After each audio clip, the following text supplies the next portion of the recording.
moving with a slow, deliberate grace that speaks of both weariness and supreme purpose, is an old female monkey.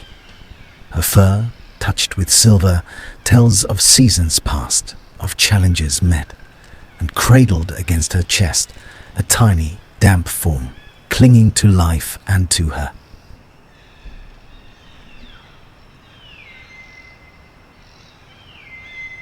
This new life hasn't even seen 2 hours of this world. Her name is Maria, and she has just given birth.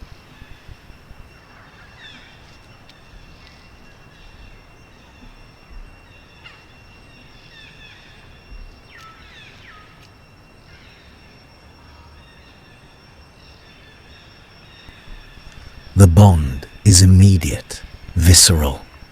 The infant hugs, its grip surprisingly strong for something so new. It hugs so tight, as if understanding that this warmth, this heartbeat, is its entire universe.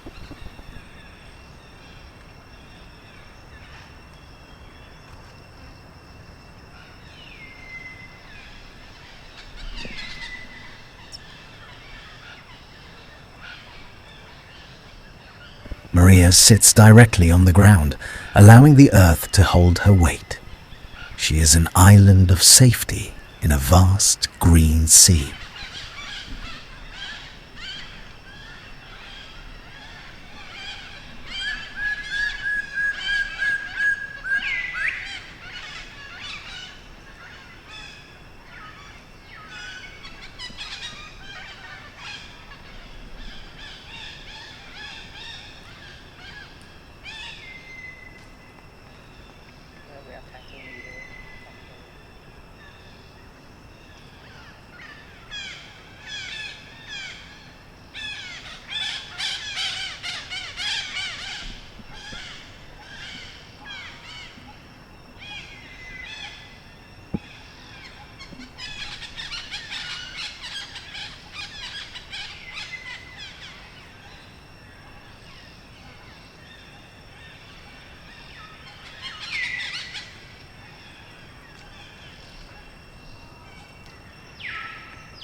When she must move, a slight shift, a careful step, the rules of this new relationship are established. Maria does not hold the baby in place with her own hands. No, it is the child who must strive. It is the infant who must cling with all its nascent might to the fur of her side. This is the first lesson of the wild. Your survival depends on your own grips. The newborn, it seems there is effort in every breath, struggle in every movement.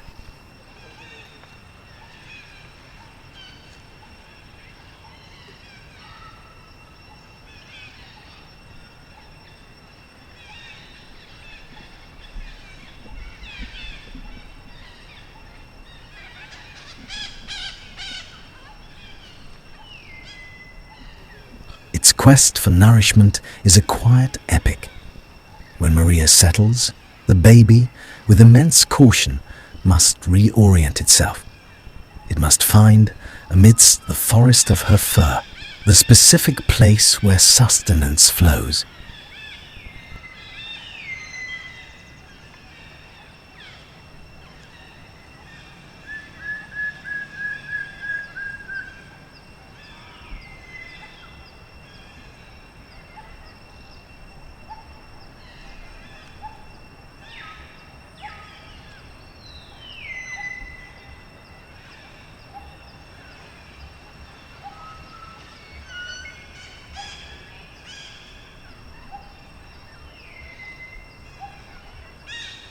Maria herself is not yet whole. The physical toll of delivery is upon her. We see her often touch her abdomen, a gentle review of her own changed state. She is healing even as she begins to teach.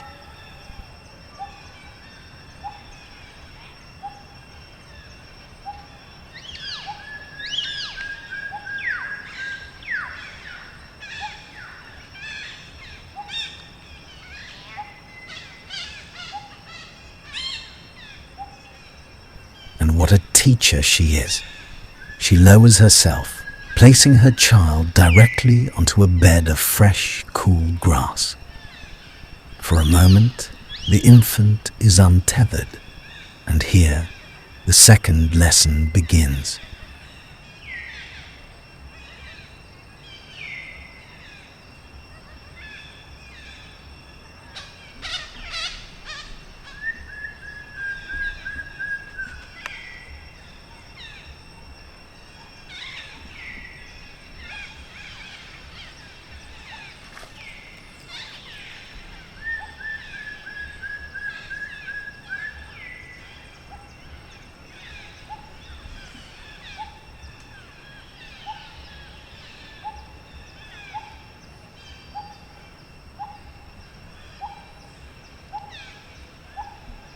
The child must learn to seek, to solve, to crawl back to the sanctuary of her body on its own.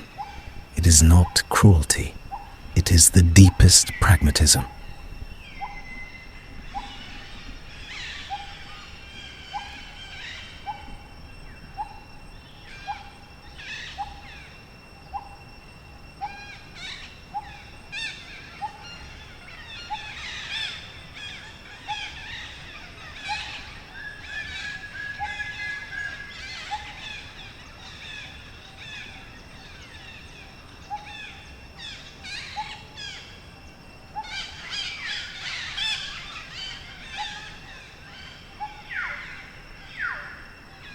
Maria is teaching her child from its very first hour to live in a life that is realistic, a life where a mother cannot always hold on.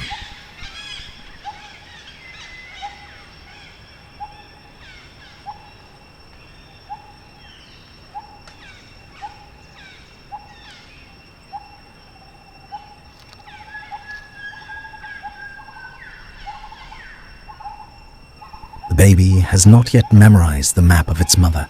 It must learn by trial. Again and again it tries, and Maria does not help. She lets it learn to self-diagnose its need and find the solution.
So she sits in silent endurance. She allows the clumsy searching, the missed attempts, the frantic kneading against her side.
But Maria and her newborn are not alone. Not in the world of the troupe, every birth is a communal event. Other members sit at a respectful distance, a living, breathing perimeter of care. They are here to help protect.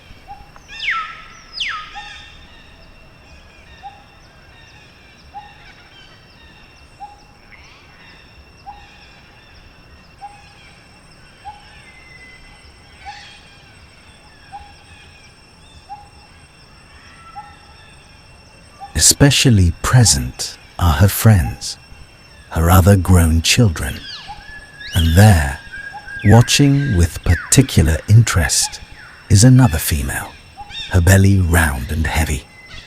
She is nearly the same age as Maria, and she too will soon give birth.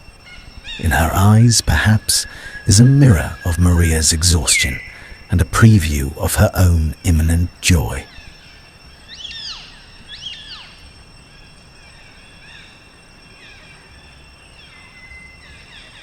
Now, Maria's eldest daughter approaches. She brings her own child, Maria's grandchild, a juvenile full of restless energy. The eldest daughter greets her mother, a soft touch, a quiet sniff of the new sibling, but her attention quickly turns to disciplining her own restless offspring, who is too eager, too curious about the fragile newcomer. Order must be maintained. Discipline is taught, even here, at the scene of a miracle. And Maria? She does not interfere in this lesson between her daughter and granddaughter. She allows the mother to discipline her own child. There is a deep respect for these hierarchies, these chains of learning that stretch through generations. As Maria travels a short distance, her child, in its desperate grip, sometimes falters. A tiny arm slips, and for a heart-stopping moment, the infant dangles before scrambling back to safety. It is not serious, not dangerous in this gentle context, but it is a rehearsal for the precarious life in the trees to come.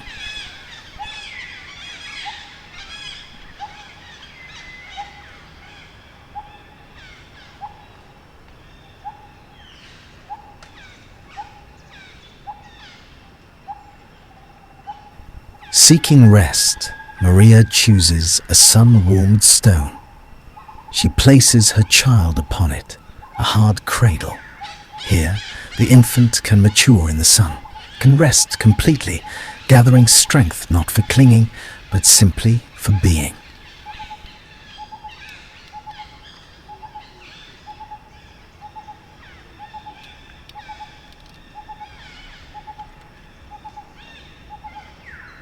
And finally, success. The little one finds its mark. A rhythmic, quiet suckling begins. The struggle pauses, replaced by the profound peace of nourishment. This is the baby's first true happiness.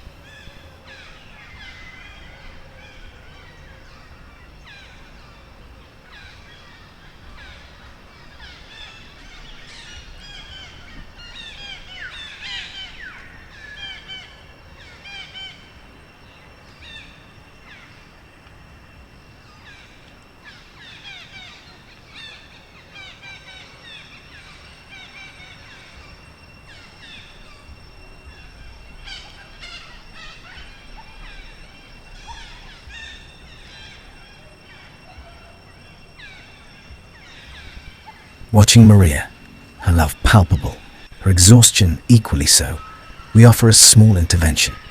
A piece of ripe soft fruit is placed near her, a gift for her strength. She takes it quickly, eating with focused urgency. In the troupe, food is community, but it is also competition. She must eat before others come.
Bao nhiêu ơi, chẳng gì cho một cái này nữa. Nah, promo macam gì.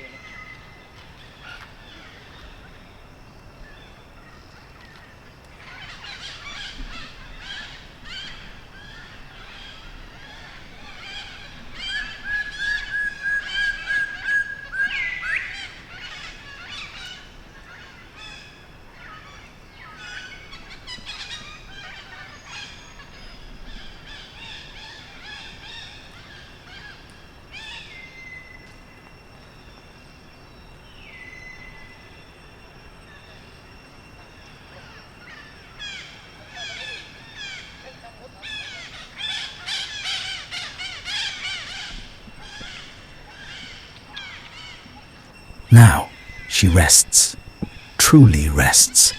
She sits for a long time, the afternoon light dappling her fur.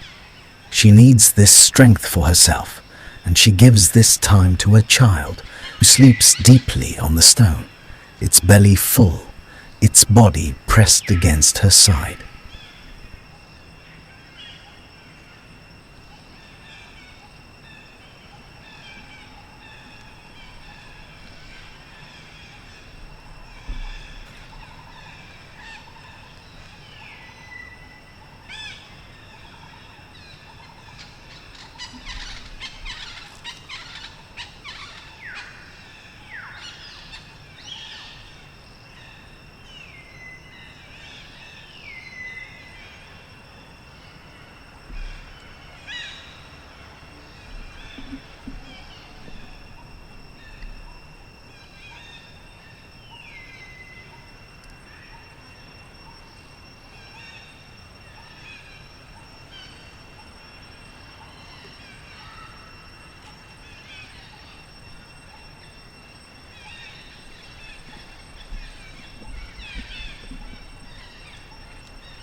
The resting time stretches as the day ages dot. The green light of the forest deepens into gold, then into the long shadows of evening. It is time to move. The troop leader, a large male, issues a soft, authoritative call. The daily migration to the sleeping trees begins. He takes the lead, and the troop falls into line. Maria, with her precious cargo, follows. This is the greatest test yet for the 2-hour-old infant. The journey is longer now, and it ends not on the ground, but in the heights. The baby hugs with a frantic, instinctive strength tighter than ever before. Its life depends on this embrace as its mother begins to climb. They arrive at the base of the giant trees. Maria pauses, looking up. She is waiting, watching the leader's decision. Which tree tonight? Which branches will be their cradle against the dark? It is a moment of quiet suspense, even for us, watching. We will not follow them into their high sanctuary. Their privacy, now, is absolute. So we leave them here at the day's end. Maria, the old, wise mother, her body tired but her spirit resolute. And her child, a being of pure potential, sleeping against her heart, having learned more in its first 50 minutes than many do in a lifetime. It has learned to cling. It has learned to seek. It has learned the sound of its mother's breath and the taste of her milk. It has felt the sun and the stone and the watchful presence of its family. Maria has given it life, and in these first fragile hours, she has begun to give it the world. The story of Maria and her child is just beginning, and tomorrow at dawn, the lessons will continue.